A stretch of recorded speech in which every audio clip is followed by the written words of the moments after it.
Engagement ছিল তখন কিন্তু ওকে কেউ চিনতো না। তখনও আমি হালদি সাজিয়েছিলাম। থেকে শুরু করে বিয়ে সমস্তটার জন্যই কিন্তু মেকআপ আর্টিস্ট বুক করা ছিল। ইভেন রিসেপশনের জন্য। কিন্তু তার মেকআপ দেবনাথের মুখে কিন্তু একবারে ফুটে উঠেছিল এবং ভেসে উঠেছিল। মানে বাজে লাগছিল দেখতে।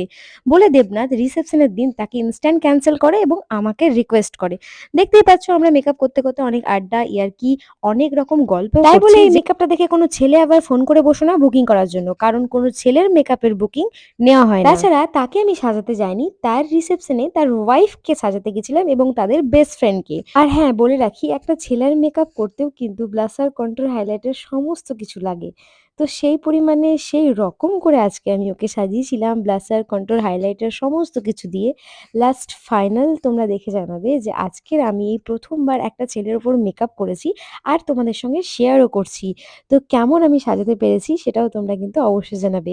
আর হ্যাঁ, তোমরা ভালো বলো আর খারাপ বলো, কিন্তু প্লিজ কোনো ছেলে আমাকে কল করো না বুকিং করার জন্য। কারণ কোনো ছেলের বুকিং নেওয়া হবে না। এই দেখো ব্লাশার দিয়ে ভাবলাম গালটাকে লালই করে ফেলবো। কিন্তু না, তার বিয়ের দিন তার সঙ্গে ইয়ার্কি মজা করলে অন্যদিন করব। রিসেপশনের ব্লগটা যদি তোমরা দেখো হাসতে, হাসতে প্রায় পেট ব্যথা হয়ে যাবে। কারা, কারা এক্সাইটেড বলো তো রিসেপশনের দেবনাথের ব্লগ দেখার জন্য? কারণ দেবনাথ সত্যি ছেলেটা একটা মজার ছেলে। কারণ এমন, এমন হাসির কথা বলেছে আমি বসে অনেকক্ষণ আগে হেসে নিয়েছি।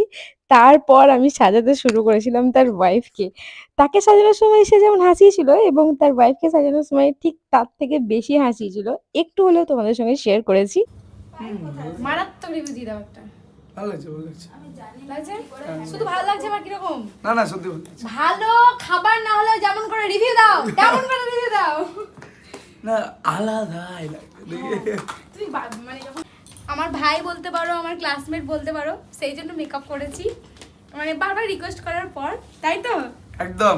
কেমন লাগছে তোমরা জানাবে। কেন এমনি? আরে বস না রে বাবা। বাবা লয় মা। মা বলো দেবনাথ। বলো। দেবনাথ বলো বলো। বলো কেমন লাগছে। খুব সুন্দর লাগছে। অন গড বলছি, আমি ন্যাচারাল মেকআপ চেয়েছিলাম আর ২-৪ চলে গেছিল, ঠিক আছে। কিন্তু আজকে সত্যি বলছি, আজকে ভালো লাগছে। মানে আমি বলেছি আমার যে টোন সেই টোনের মধ্যে মেকআপ করতে সত্যি ভালো লাগছে। এবার কতক্ষণ থাকে আমি জানি না, কিন্তু আশা করি ভালোই থাকবে। কারণ এর আগেও আমি রিঙ্কিদির কাছে করেছি আর অ্যাজ ইউজুয়াল রিঙ্কিদির মেকআপ সত্যি ভালো। এই যে আমার বোটাকে সাজিয়েছে এত সুন্দরভাবে, তাই আমাকেও সুন্দরভাবে সাজালো, ঠিক আছে। আবার আমার বান্ধবীটাকেও সাজাবে।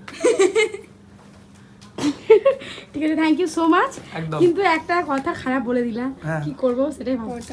না, টুক ডট। আচ্ছা ভয়েসগুলো শুনে অবশ্যই বুঝতে পারছো যে কতটা ভালো সম্পর্ক আর ওদের দুজনের ব্লগ খুব তাড়াতাড়ি আসছে।